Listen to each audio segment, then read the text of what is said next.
views and opinions expressed on Xplorers Seekers of the Truth or that of their guests or contributors are those of the speakers and do not necessarily reflect the views or positions of any entities they represent. All information on Xplorers Seekers of the Truth is provided in good faith. However, we make no representation or warranty of any kind, express or implied, regarding the accuracy, adequacy, validity, reliability, availability, or completeness of any information on this talk show or website.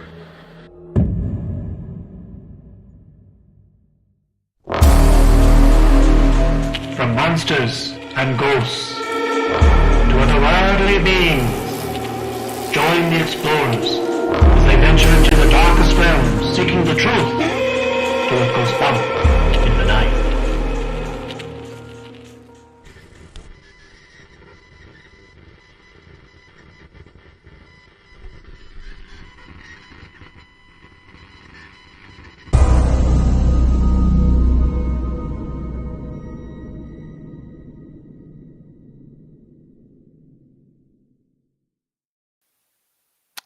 Welcome back, everybody, to another episode of Explorers Seekers of the Truth, the podcast where we dig into all things strange.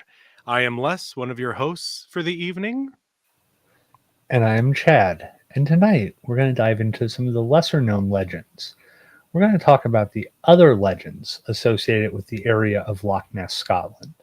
Yeah, tonight we're going to look into the other strange and mysterious things that happen in the Highlands of Scotland surrounding Loch Ness. So, of course, I must start with one of my favorite parts of the paranormal, and that is the legend of ghost ships and the legends of the waterways and oceans of the world. But first, Les, can you tell everyone where they can reach us? You know I can, buddy. You could comment live. We go live on both Facebook and YouTube. Comment under the show. We should be able to see you commenting throughout the show. I don't see any comments yet, but we'll get there. So we can interact during the show. You could find us on X or Twitter at Explorers Group. You could find us at our website, explorersgroup.com. We are on all the major podcasting providers out there, so you could go out there and listen to us at your leisure. And while you're at all these sites, follow us on Facebook, like and subscribe on YouTube. Please, we just kindly ask that you give us a 5-star review on whatever podcast provider you're listening through. It'll just help bump us up through all the algorithms and everything. So, and Matt, there we go. Matt's commenting from YouTube. Thanks for commenting, Matt. All right. That's about it. Well, thank you, Les. And on to the legend of a ghost ship on Loch Ness. I found this story originally in the book Monster at Loch Ness by Sally Burke. Many of the locals have claimed to see a large ship drifting on the loch. They say it appears late at night. There seems to be no light on the ship, but there is a report of a magic halo that shines on it. The ship can be seen clearly due to the halo. And according to her book, the ghost ship may only be seen once every 20 years. And that was at the time of its publication back in 1962. Wow. Well, there's actually a few different types of ghost ships reported on Loch Ness, and one of them in particular is the Phantom Galleon. It's actually one of the most enduring ghost ship stories from Loch Ness, and it involves a Phantom Galleon said to appear shrouded in mist. There you go. Just like the other. On certain foggy mornings. The ship is often described as a large, old-fashioned sailing ship. It's completely silent, and it appears and disappears suddenly on the surface of the loch, sometimes seen vanishing into the mist without leaving a ripple. Sometimes there's no crew aboard, or sometimes it's seen with shadowy figures on deck. I don't believe I heard you correctly.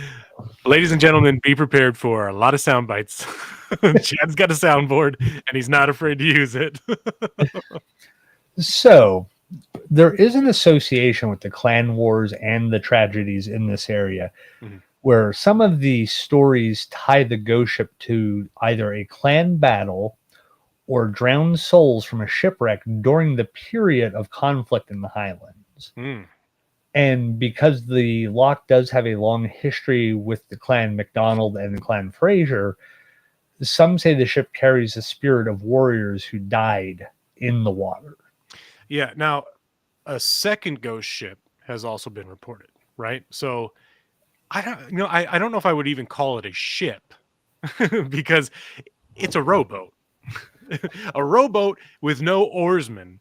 So there's a story of an uncrewed rowboat that silently glides across the loch, and witnesses claim to see it moving without oars or wind, and then it vanishes into thin air. Some associate this with the spirits of those who drowned in the loch or the lost Highland warriors. Now, we were talking. Yes, shit. We were talking earlier, Chad.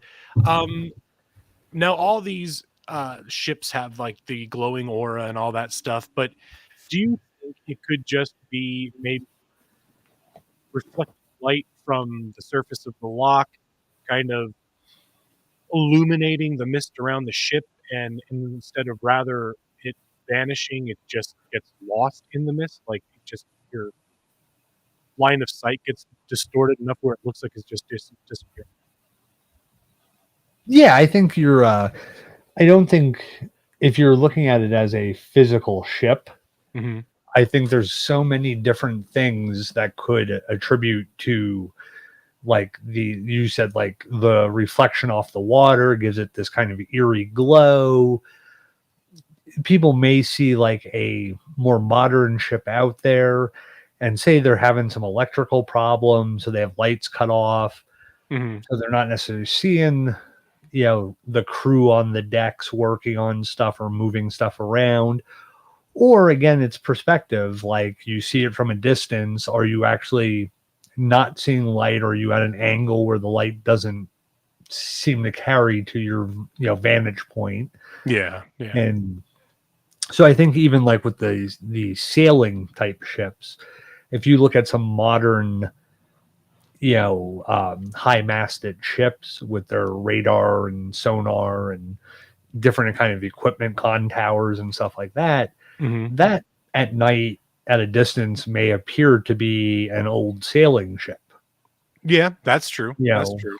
Yeah. so I think sometimes people are seeing that kind of stuff. Now, I mean, if it's a truly legendary just ghost ship, Mm-hmm. then there's no crew. It's just out there haunting the loch. Yeah, and we were saying before too, in the States, you don't really see a lot of those like old fashioned sail boats or ships with the big sails and all that stuff. So, I mean, maybe over there you would have more, but I mean, that would be the thing that would kind of make me scratch my head is like, you wouldn't normally see ships of that era anymore out on the water. So that just lends to the creepiness of it. But again, to your point, I feel it could be just a misidentified naval ship or something, and all the stuff that's on those ships is in the mist and everything. It's just a distorted view of something that it isn't. But Yeah. I guess you have to be there to fully understand what you're looking at, I guess. Mm-hmm. Yeah. And I think any reasonable person, you're staring out at Loch Ness, so you're expecting to see one of like 4 different legends then. Yeah, yeah. So you see something that you can't necessarily, pick out in the dark. Oh, Yeah. it was this or it was that. You're looking at it at night. It's foggy. It's wet. Your vision isn't the greatest in those situations. So, yeah, I think it could just be misidentification or just a known object not appearing as normal. Yeah. And the rowboat, I mean, that's pretty simple. I mean, there's a lot of fishing rowboats around the loch and everything. That could just be somebody's boat that like, got loose from being tied up and just Yeah, it just happens to be drifting on the current across the loch or something, or Yeah. down the because you're looking at it as it's going across the loch, but it's actually drifting down the loch. But perspective is, oh, it's going across, but yeah, Right. it's going across, but it's slowly traveling down also. Yeah. Yeah. So We have Norm checking in on YouTube. He says, "Good evening, gentlemen. Good to see you guys. Oh, you're up at camp intermittent service. I could imagine because that camp is out in the middle of nowhere. Good to see you, buddy. I hope I could get up to camp this year too. So I want to come up and hang out with you." And Matt says, "Never trusted the stories from that area, especially from those drunken skirt wearing gingers." So well noted, my friend. All right, what else do we have? What other stories do we have here, Chad? So now this brings us to another legend and another story I actually found in the Monster of Loch Ness. And this is the case of the mysterious footprints. According to a legend, the holy man was preaching in the mountains near Loch Ness when he stopped because he heard people in the back of the crowd. Angrily, he shouted, "If I am not speaking the truth, there will be no trace of my footprints where I am standing. But if my words be true, my footprints will remain in place for all time." And then? And then? Well, according to the legend, the prints are still there. The grass will not grow on them or over them. They cannot be washed away. And people have even went to the point of digging them up to only have them reappear later. That's very eerily similar to the Alexander Campbell story here locally in Jim Thorpe. The old prison in Jim Thorpe, to be exact. Yeah, it's a very similar story, and especially with the last name being Campbell. Campbell is generally a Scottish last name, so it's quite interesting there. So, Les, how about you give everybody just a kind of brief overview? We're not covering the Jim Thorpe prison right now, but a brief overview of Cell 17. Yeah, sure. So according to legend, Campbell, before his execution, rubbed his hand. Now, he was one of the Molly Maguires, for anybody who knows any of the local history. Before his execution, he rubbed his hand on the dirty floor of the cell, then placed it on the wall, declaring that the handprint would remain as proof of his innocence. And very similar to the footprints, as Chad had said, despite numerous attempts to paint over or otherwise remove the handprint, it keeps reappearing after a few days. Now, what we were talking earlier, and one of the things that I thought was kind of interesting is anybody who actually saw the handprint, it looks like a giant's hand. It is a very large handprint. I mean, we were there together, weren't we?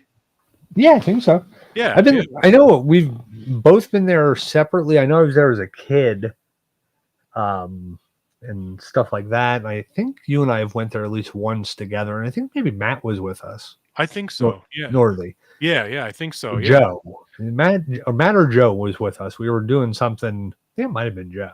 Yeah, maybe one of our shorter friends. Yeah, yeah, but, yeah. We were there. I mean, they've painted over it. They've washed it. They've tried everything they can to expunge it, and here we are 100 years later. At least we still have a print. Now they have the cell blocked off, like they have the cell door is locked. You can't actually go in the cell. But what did we say before? Like you could get like maybe 10 feet, 8 feet from where the print is if you're standing by the door. So you get a really good look at that hand. And I don't think they let you take pictures of it anymore. I might be mistaken, but there was a time, and I want to look back into this. I don't know who owns the jail now and if they still do tours, but I do remember at one point they were allowing you to do ghost investigations in there. And I know one of the stories at the prison was one of the wives of the men that were tried for the Molly Maguires. You could see her ghost busting out the front door when she found out that he was convicted of the crimes and whatever, and he was Right. going to be hung. So there's a lot of cool history there as well. But yeah, so that is a pretty cool similarity that we have locally to that story abroad. Mhm. Um, are we having repeated comments here? Looks like the comments are repeating. Oh, I haven't even Huh. looked in the chat. Yeah. Why not, right? But anyways, where are we going next, buddy? So we're going to go next to the haunted battlefield of Culloden. Yeah, we're heading to the windswept moors of Culloden, Scotland, a place where the land itself seems to mourn. Now, Culloden isn't just another battlefield. It is where, in 1746, the Jacobites' dream died in blood and chaos. Mm. And to this day, the ground doesn't seem to have forgotten. Yeah, nor the dead, because Culloden is one of the most haunted places in the UK. People just don't go there for the history. They come away with experiences that they can't explain. And we were saying before, one of our buddies from the UK, Andy McGrath, he's the host of Weird Britain. We're trying to figure out how to see that in the States. And whenever we figure it out, we'll let you guys all know. But he had actually been there on his show. One of the episodes were filmed there, and it would have been great to have him on the show to talk about that, wouldn't it? Yeah, it would have been. Since I You know talk that to he's him all available. the time. Yeah, well, not all the time, but I mean, I do reach out occasionally to see how he's doing and find out anything good that's going on Yeah. in his world. So the next topic. So let's just do a quick refresher on the Battle of Culloden, right? Yes. Because this is not something that's taught in American history all that often. It was the final stand of the Bonnie Prince Charles and the Jacobite supporters. So around 2,000 Highlanders faced off against the British government led by the Duke of Cumberland. Yeah. Well, yeah, it was brutal. It was over in less than an hour, which is, hard to fathom. The Highlanders were outgunned, outnumbered, and massacred. The moor was soaked in their blood, literally. Some clans lost entire bloodlines that day. And maybe, just maybe, Mm. some of them never actually left. Yeah, that's right. So let's jump to another topic. Well, before we go, actually, one thing I do want to talk about is these stories are eerily reminiscent to a lot of the battlefields that we have here in the US. And we talked about that in one of our previous episodes. I think it was episode 77, Haunted Battlegrounds, where we talked about different paranormal stories that happen there. And it's interesting that these areas that have like high numbers of traumatic and quick deaths that hold all these almost like looped hauntings or residual hauntings, and it is interesting too that no matter where you are in the world, events like war have that similarity. Mm-hmm. All right, that's it. So off to the next one, the Phantom Piper. So let's start with one of the eeriest reports of the Phantom Piper. So visitors walking the trails near the Fraser clan grave and the Well of the Dead, which is a pretty creepy name, often hear soft, distant bagpipes. Now, that might not seem that strange until you realize there's no one playing the bagpipes. The sound fades in and out like it's coming from another time. Some even say the melody is actually a dirge, slow, mournful, and full of grief. All right. And well, people have searched for the source and nothing. They came up with nothing. Some believe it's the spirit of a Fraser piper playing a lament for the fallen. Others think it's like a ghost caught in a loop, like we had said before, forever marching with his clan. That would be cool to hear, though. Like, I love bagpipes, just in general. And I think, hearing that would be scary, but cool at the same time. And it does remind me, like I was telling you before, some of the stories of Loch Ness where you always see the depictions of the bagpiper playing at those castle ruins with Nessie coming up the water like he would call her in. Yeah. So let's get into another common encounter in this area, right? Please do. This is the encounter with a weeping woman heard near the clan markers. Yeah, and it's not just crying. Sometimes it's a full-on scream. It's like a raw, guttural grief. Tourists have reported hearing her in broad daylight. Some even walk into the visitor center asking who was screaming out there. Nothing? Nothing at all? I was like, you're leaving me on a cliffhanger there, buddy. I was tapping. Nothing was working. I was wondering. I was like, wow, there's nothing. Yeah, well, I had a feeling that you were about to call me. You got to get faster with the button, buddy. Oh, missed opportunity. Missed opportunity. Yeah. Technology. God damn it. If we weren't for technical issues, we'd have no show at all, right? Nope. So, getting back to the story of the weeping woman. Yes. She's never seen, but people say the air around her is freezing. And then they're suddenly hit with that sorrow, like something ancient and personal hits them just all at once. Theories.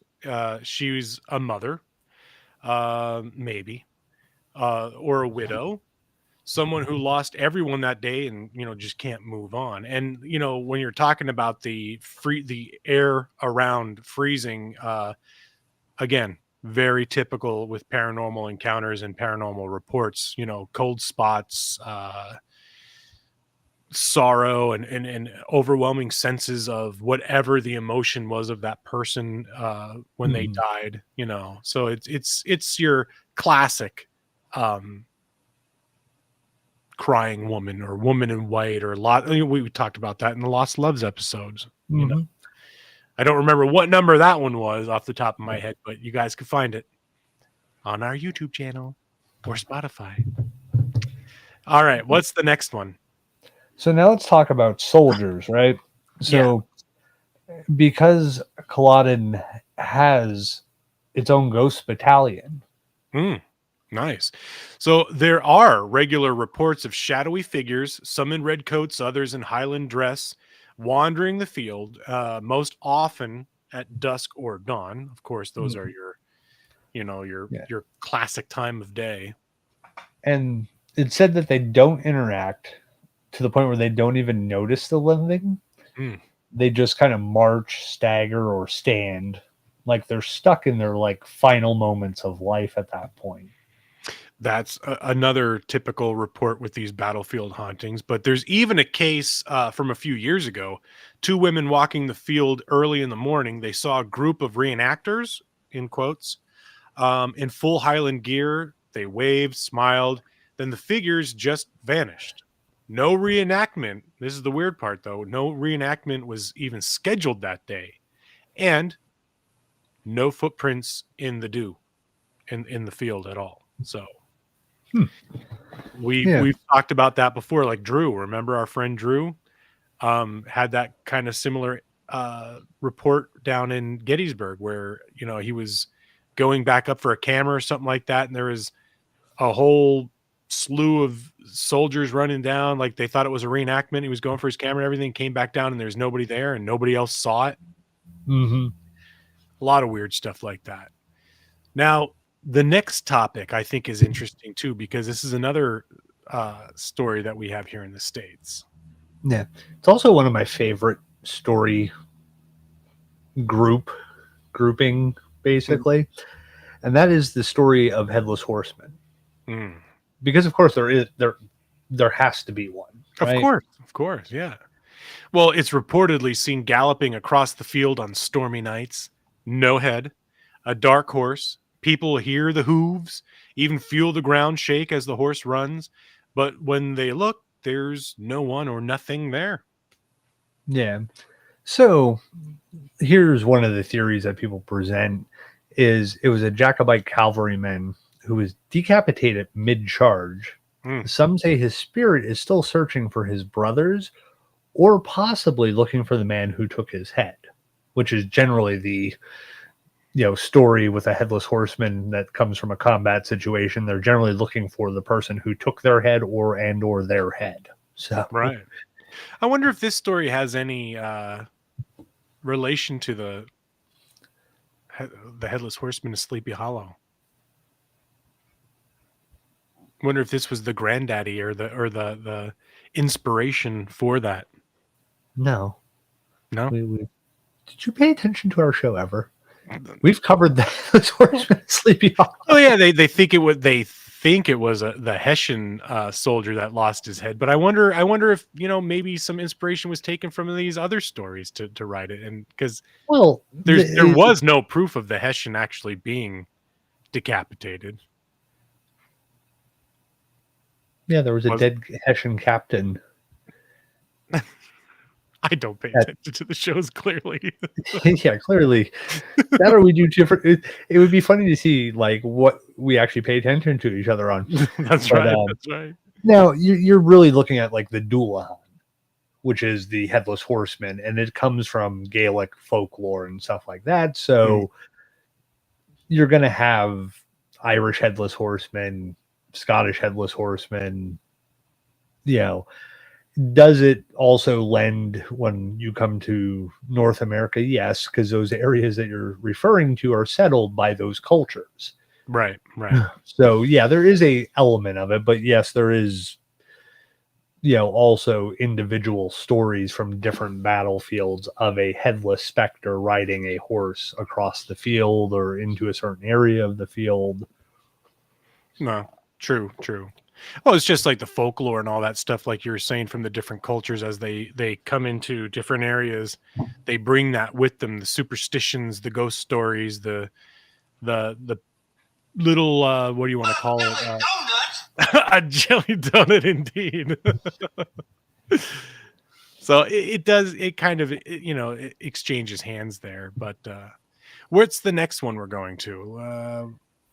Well, we're going to talk about the energy and the anniversary hauntings. Okay, all right. Then we've got to talk about the stone markers and the energy spots.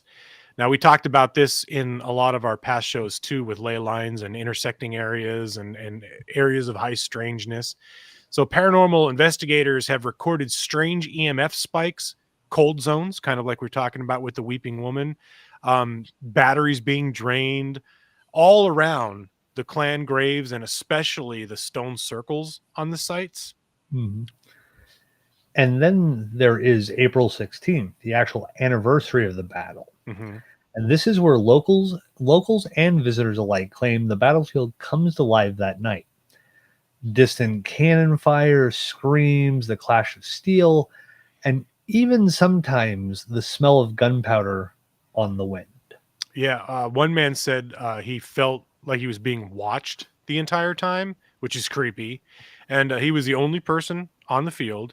Another person described sudden inexplicable nausea when standing at the Well of the Dead. So there's all kinds of weird shit at these, energy areas. Mm-hmm. So why Culloden? Why does it still echo with death? Well, could it be because it wasn't just a battle? I mean, it was literally a cultural extinction, right? The Highland way of life, the Gaelic language, the clan system, all crushed like within an hour. Mm-hmm. Yeah, maybe the spirits are still fighting, or maybe they're just kind of waiting for their justice, for remembrance, or for somebody to hear their stories. Right. Well, and tonight, we kind of did just that, right? Mm-hmm. I would hope so. Yeah. At least loosely covered there. Give a little bit of light on them, Yeah. So, if you've ever walked in the Cullen Moor, let us know. Did you feel anything strange? Hear something? Let us know in the comments. Even after the show ends, we'd still love to hear from you. Or you're more than welcome to share to our DMs on Facebook or YouTube, and we'll get back to you. And here's the thing: if somebody has an interesting story, we can bring you on the show. Yeah. On this show, our Dead Air show. If you don't have an hour or two to commit to talking to us and you have 30 minutes, we can always get you on Dead Air. Yeah, Have you come on, tell us your story. Let us, ask you a few questions and kind of have a fun time with it. Yeah, that's the specialty of Dead Air, actually, is to kind of have personal stories, short and sweet stories, just something in between our bigger shows like tonight. And like Chad said, reach out through private message on Facebook or YouTube. Those are the two areas that we're mostly on. Our email, for some reason, off of our website hasn't been working for quite some time. I still have not been able to resolve that. So best place to get in touch with us is Facebook. Second would be YouTube. Reach out, let us know. And like Chad said, if anybody does have a story that's going to be lengthy and you don't feel like typing it in the comments, DM, you could come on the show and talk about it. We would love to have anyone that has something personal, something spooky that they would like to share with us. Cindy says that she's late. That's okay, Cindy. You're here. That's all that matters. So thank you for joining in. Now, I'm not seeing any comments coming in through Facebook, so I'm wondering if we are actually live on Facebook. If anybody's listening through Facebook, hit us up with a comment so we know that we're streaming live through there. But okay, so we're on the last stretch here. Let's go back and kind of discuss the moor and the area. Sure. Right? So we were kind of mentioning throughout this whole part of the episode, talking about similarities like the Headless Horseman of Sleepy Hollow, the Headless Horseman of Cullen Moor, and Phantom Regiments, right? Mm-hmm. Many American Civil War battlefields have stories of Phantom Regiments. Drew had one. Mm-hmm. There was French diplomats at Gettysburg back in, I want to say the 1950s, who thanked the Park Service for the display that they had put on, and the Park Service went, "Oh yeah, no problem, you're welcome, great," And they went back and looked, and they're like, who was out there reenacting today? And everybody's like, there was nobody out there. There's no schedule. There was no, massive regiment of men who could have been there. And they just kind of chucked it up to, well, we got lucky. Phantom Regiment out there just happened to be seen by the French. They believed it and they went with it. How cool would that be, though? To actually see that. That's literally taking a trip back in time. I mean, we're getting quite literally a glimpse of this historical event. I don't know. To me, that would just be mind blowing. Well, and if you think about the Kling brothers from the Wraith Tennessee Wraith Chasers. No, the two brothers from Texas. They're Ghost Lab, right? Yeah. One of their original, when they were kids, one of their first encounters with the paranormal was driving down the road into Gettysburg, and one of them was filming out the window just because he was a kid excited to be at Gettysburg. Yeah. And he's filming out the window, and they see a flag bearer group go across as they're going, and then when he kind of pans back, now they're driving, the speed limit's 25 in this area, maybe 35. Yeah. So they're driving down. When he pans back, they're gone. So, you have that. You have all that kind of stuff. And then you have the Weeping Woman, right? Mm-hmm. If you go over to the spring at Gettysburg, there's the Weeping Woman. Right. Or the nurse or whatever she is at nights and stuff like that. The lady in white. Yeah. So are these things common occurrences on battlefields? Like, because there's so many battlefields we've lost over the years. Like, Andy and I always kind of joke. Andy jokes about the United States being too young to have all this history, to have Ghost. He's like, you guys are too young to have Ghost. And I'm like, people have been here for 100,000 years. That's true. That is true. But when you look at like the Cold War, this happens only in the 1740s. Yeah. This is 40, 30 years before the American Revolution. Young, how many like us? Yeah. So how many people that have seen American revolutionary spirits in uniform, marching, whatever? Mm-hmm. The headless horseman, like I always love the dual hand stories. They're just some of my favorites. Probably one of my next tattoos. That would be awesome. A dual hand. So if Ethan ever sees this, Ethan, just be prepared to see me.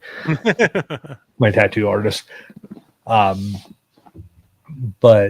so you have a lot of these common shared stories. Now, is it either that we're sharing folklore? Mm-hmm. Is it genetic memory? Because again, we're looking at people who are generally English, Scottish, Irish. So these stories are just being shared then again in the United States, because we are at that point, the American Civil War, Irish, English, Scottish, we're locked in these battles in these areas. And it's not just Gettysburg that have these stories. I mean, there are battlefields in the South where they will hear. I mean, me personally, I've been out on the peach field at Gettysburg, and it's pouring down rain, and I can smell an old cigar blend.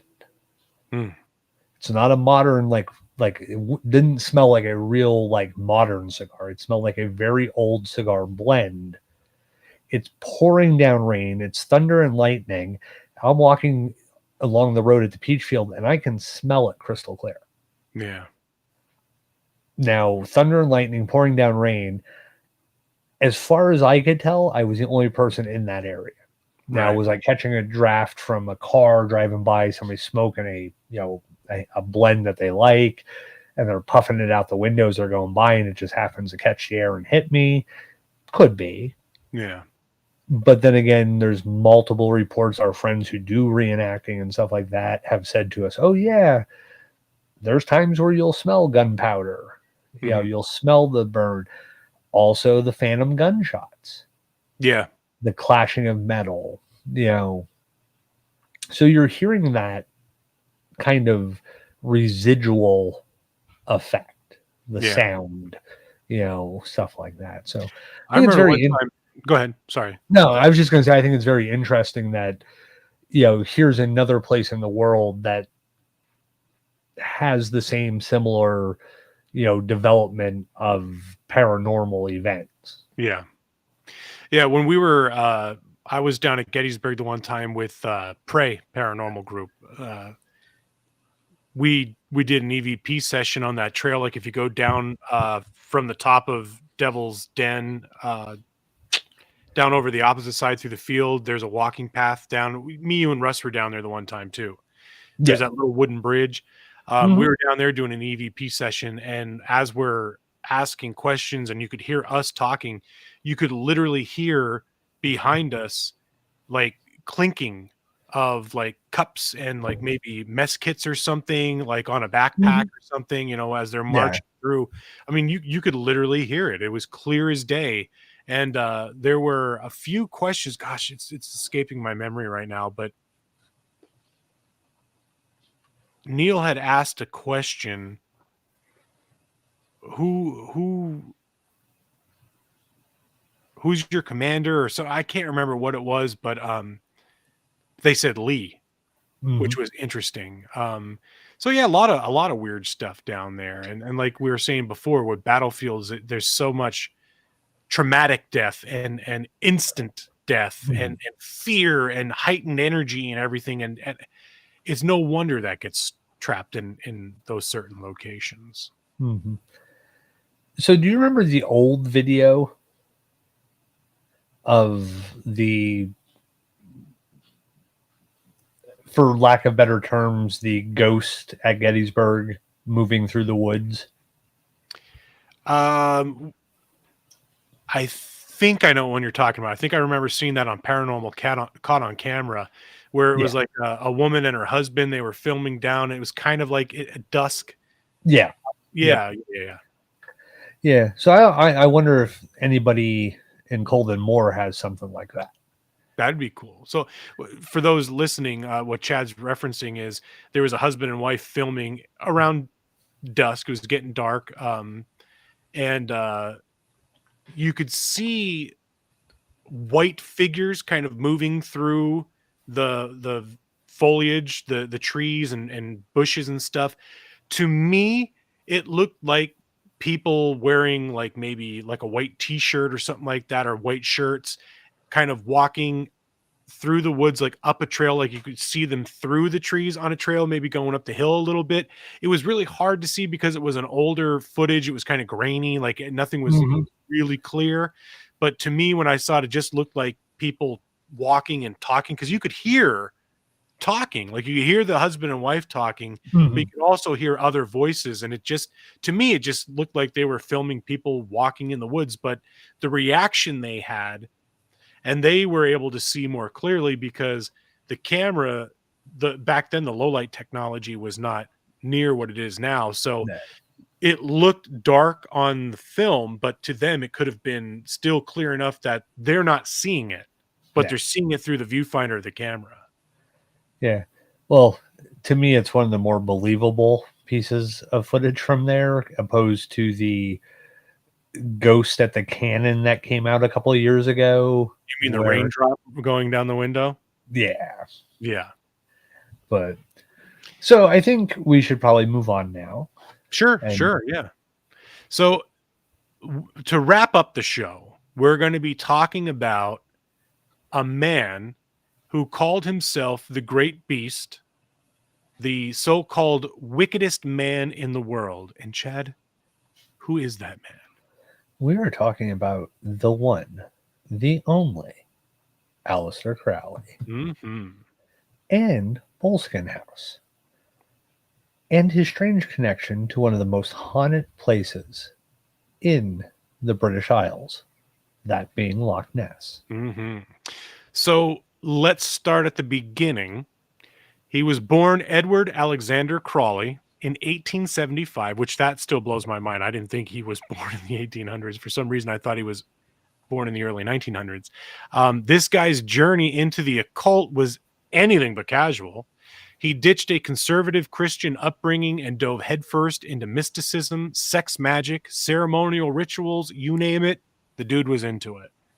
Yeah, that's right. And by the early 1900s, he was a full-blown magician.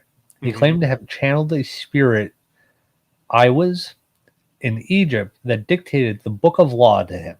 The book laid out the foundation for his religion, and I think it's Velma. Yeah, Velma. Something like that. Yeah. And his the law of his religion was, do what thou wilt shall be the whole of the law. That's the central commandment of Thelema, and it sounds liberating, but Crawley took it to some pretty dark places. And that's how it brings us to the Loch Ness area. Right. So in 1899, Crawley bought a manor called Boleskine House on the shores of Loch Ness. It's in the Scottish Highlands, obviously. So he didn't buy it for the views, though. He chose it specifically for its isolation. Why? Because he was planning to perform one of the most intense magical rituals in existence. That being the Aberlin ritual, a 6-month operation intended to summon your holy guardian angel. But first it involves you calling up and conquering your own personal demons. Yeah, that couldn't That can't be easy because I mean it's hard enough facing your own personal demons on the the regular like day to day. I couldn't imagine trying to do this 6-month focused intent ritual having to face the things that really you fear the most are your own demons. You know what I mean? But rumor has it that Crawley never finished the ritual. He got interrupted. How, I don't know. He packed up and left. But the spirits, they might not have. Right. So at this point is when the locals start reporting strange occurrences, right? Mhm. They had things such as shadow figures, unexplained deaths in the area, and even a decapitated housekeeper. What is it with like decapitated people in that area? They have the headless Well, horseman. They have the headless housemaid. I'd be much more worried about the headless housemaid than the headless horseman, though. She rides around on a vacuum. Well, she's got the now with the Roomba, her head's on the Roomba, and she's like over mopping behind it. That'd be great. All right, so next, let's talk about the haunting legacy, right? So the house itself, strangely, has been burned down twice in modern times. It was burned down first in 2015, then again in 2019, and both times they were burnt down under mysterious circumstances. Mm-hmm.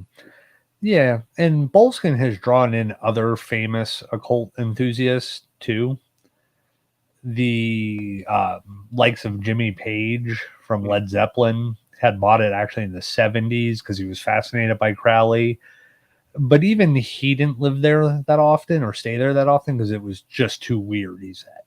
Yeah, well, I mean, that's got to tell you something. I mean, this dude is world renowned, you know what I mean? And also alleged to be heavily into the occult. And right. For him to say it's too weird, like, yeah, so it's like the place has a spiritual residue, really, like a permanent psychic fingerprint left by Crawley. He had that unfinished ritual, and who knows, maybe something else. Mm-hmm. Well, it does make you wonder, was it all just theatrics? True. Or, did he actually open a door that never got shut? So now you have these occurrences here on this property. Well, I mean, that is one of the biggest, what do you want to call it? Like, one of the biggest, what's the word I'm looking for? Like results of unfinished business, if you will. You know what I mean? Like a lot of these practitioners get too deep for their own understanding. And I mean, if you look at a lot of these paranormal reports that are based under occult practices, witchcraft and all that stuff, it's these people who don't really have a full understanding of the craft or really what they're doing at all. And they summon these beings, these creatures, they open these doors or portals or whatever you want to phrase it or coin it, and they don't know how to shut it. And a lot of these people end up going mad, or, because of the after effects of or the result of what they're doing. And to this point is whatever they let out didn't go back. And these things are eternal. So, I mean, they could quite literally be there forever. Yeah. I think you brought up an interesting point with what you're talking about there is people not having the knowledge. Yeah. Right. They're playing in a realm we really, and of course I'm going off the assumption that these things are real, right? The assumption that this realm is real, these spirit interactions are real. Yeah. But they're going into it with this understanding that is very minuscule in the sense of, hey, I can open this and then bring this through and then control it. Yeah. Well, you're assuming that everything that's written that you're using, right? These references and all this stuff, you're assuming those were written by people in general, Like, you're assuming that the actual person wrote this and not some kind of entity through a person, Right. or his original thing of dictated a book to him. Yeah. So you're this grand evil entity in the void, Yeah. and you have somebody who figures out a way to contact you, and then all of a sudden you're like, well, this is the book of law. Yeah. And you dictate a book, and in that book it teaches people how to open these portals or gateways or whatever you want to call them. You're assuming when you're reading all this stuff that it was written by a human, and it's an understanding of you can control these things. And in reality, a lot of times, I don't think anybody who dabbles that far into it has a understanding of what they're really doing. Right. Because I think who's to say that the person who wrote it, how do you know it was tried and true? How do you know they opened it and closed it? And it's also interesting too. There's a lot of holy or religious texts that have been dictated by a divine entity or or an undivine. You know what I mean? For all we know.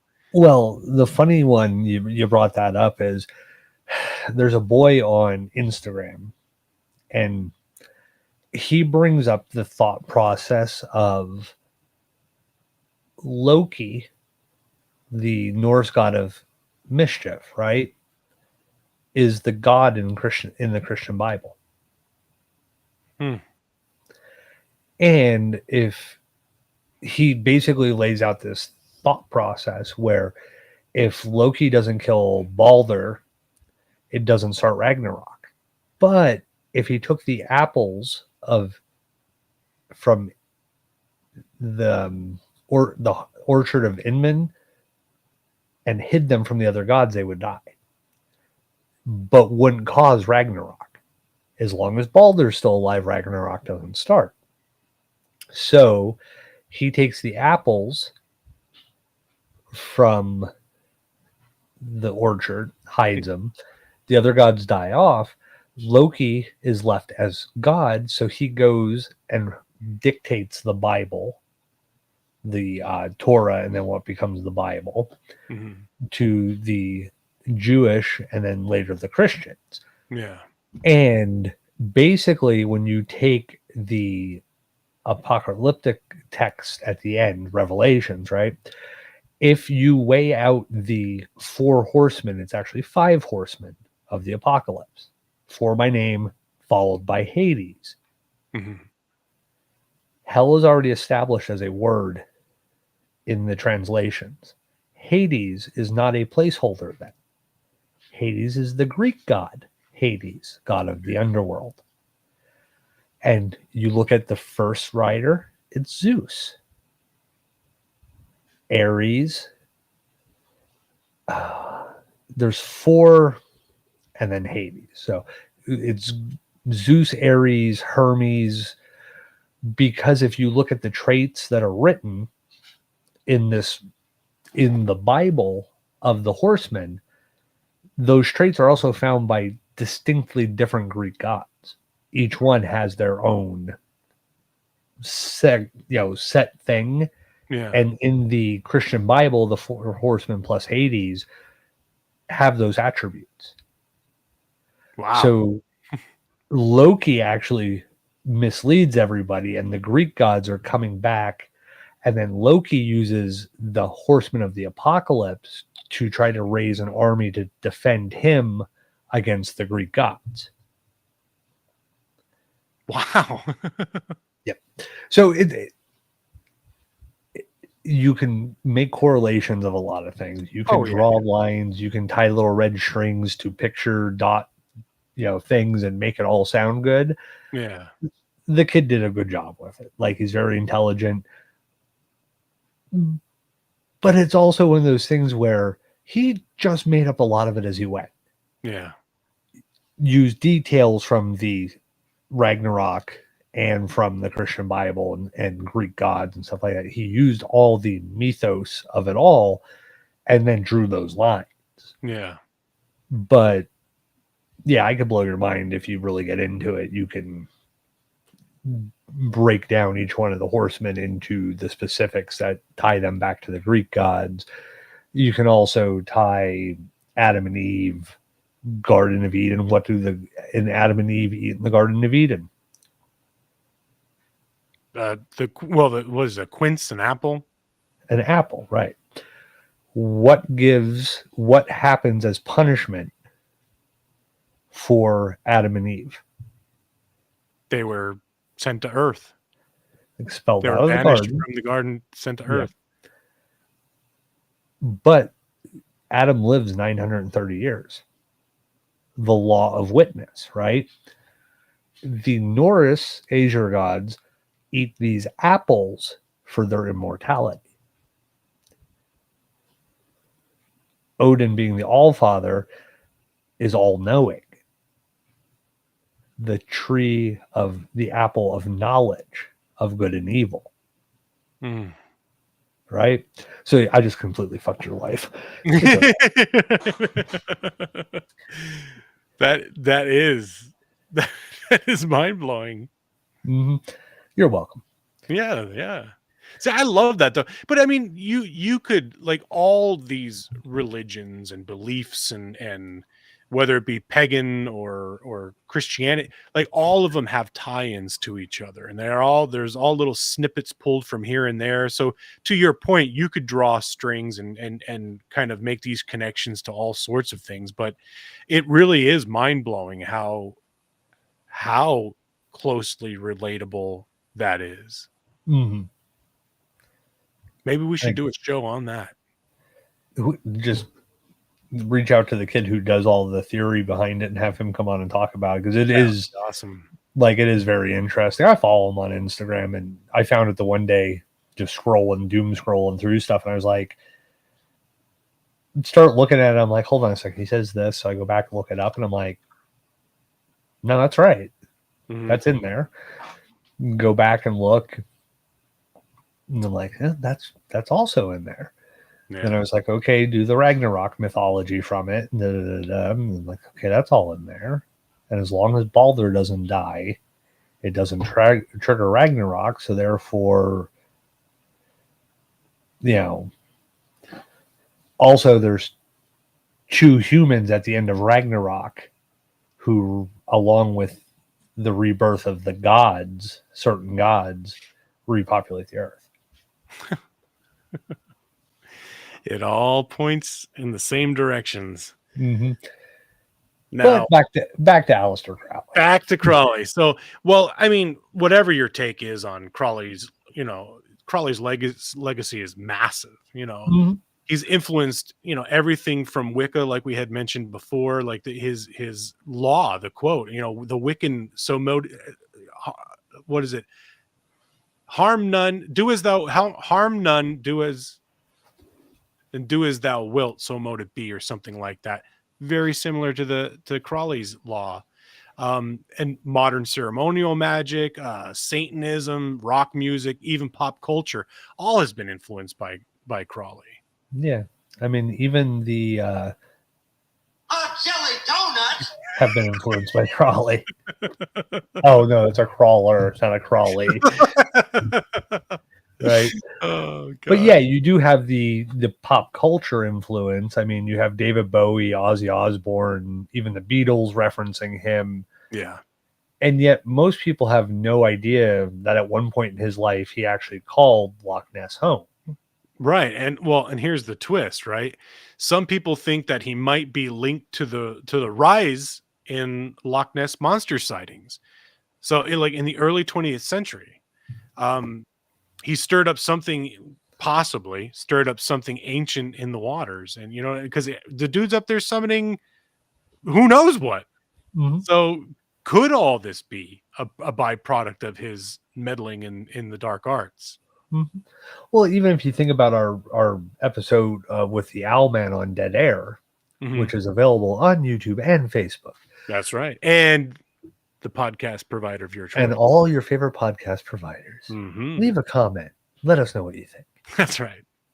But if you think about it, even in the Owlman story, there was the or paranormal researcher slash occultist who was doing summonings and stuff like that. So you have a person live in the area, and then you have a rise in sightings. Right.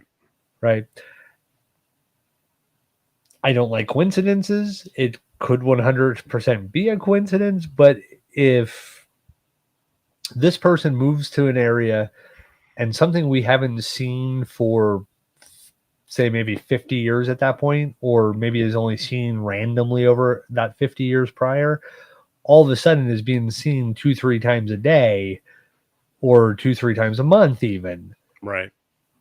What is the only difference in that area? And it could have actually just been, him summoning maybe he was summoning the Loch Ness monster, like the actual monster that lived in the loch, or it might have been a summoning gone sideways and a byproduct of the ritual experiments that he was doing.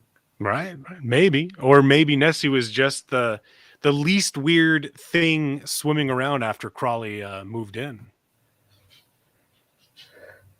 So, what do you think Crawley was? A dark visionary, just a spiritual con man, or did he actually unlock something at Boleskine that we still don't understand?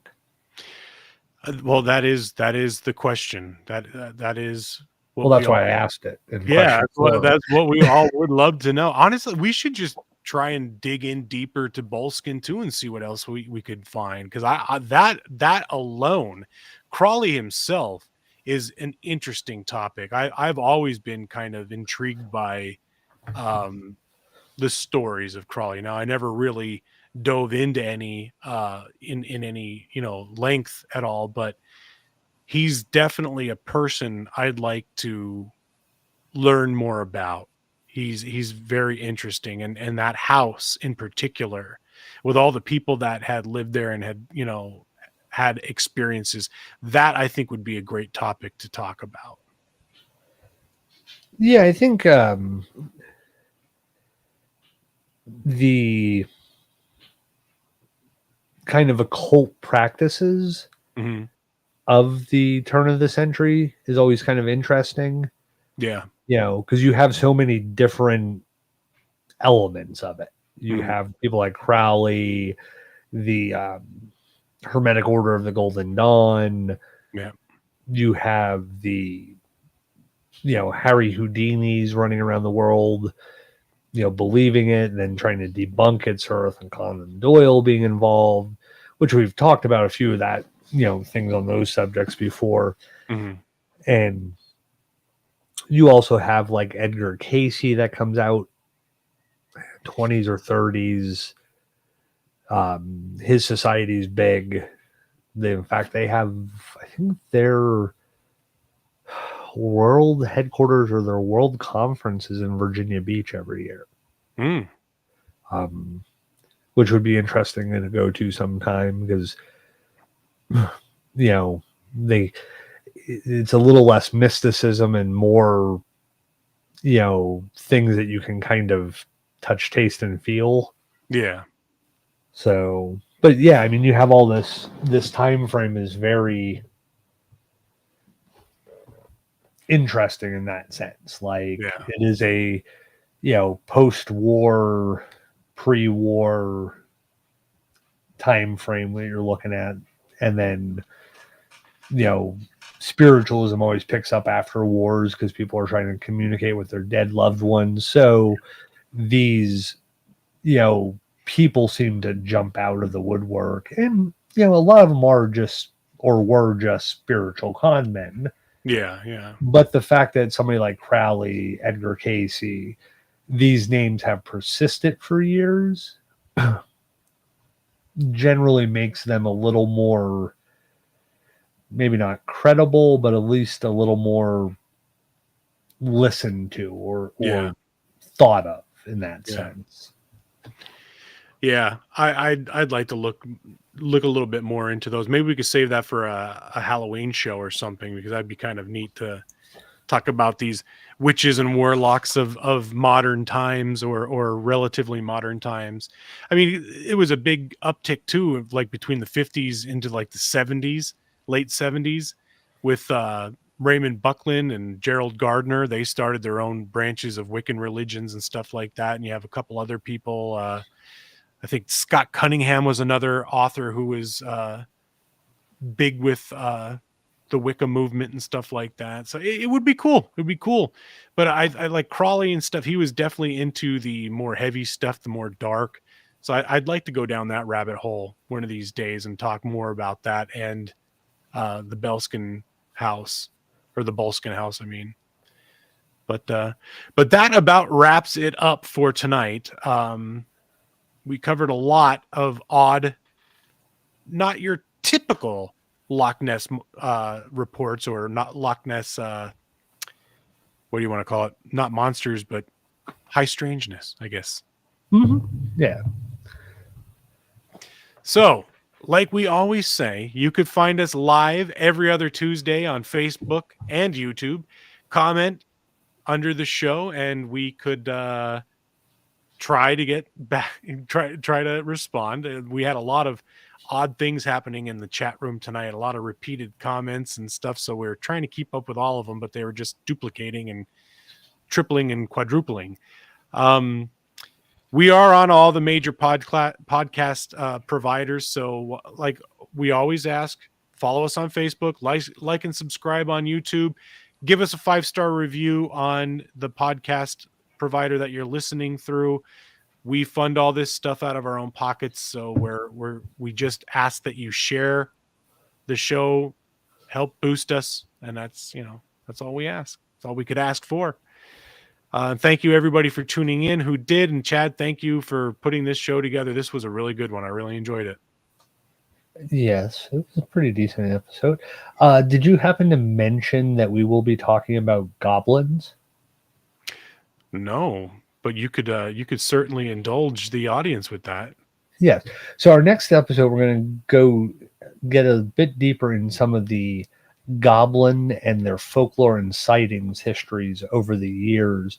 I think we're going to touch on like Hopkinsville, the Dover Demon, and then just talk about general folklore and some other sightings that are labeled as goblin sightings.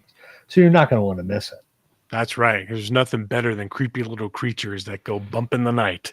So, all right. On that note, thank you again, everybody, for tuning in. Chad, we'll come. I don't know when the next Dead Air episode is going to be. Possibly this Saturday. I don't know. We're going to be working on that next too. We're going to try and keep the Dead Airs in between the main live show. So keep an eye out for that. But we will be back in 2 weeks, which would put us around about, if I could get my calendar out. Oh, today's the 13th. We'll be looking at 27th. There we go. Yes. Yeah, we'll be just back on the 27th. Days. Yeah, for the big show. All right. That's it. Good night, everybody. Good night, everyone.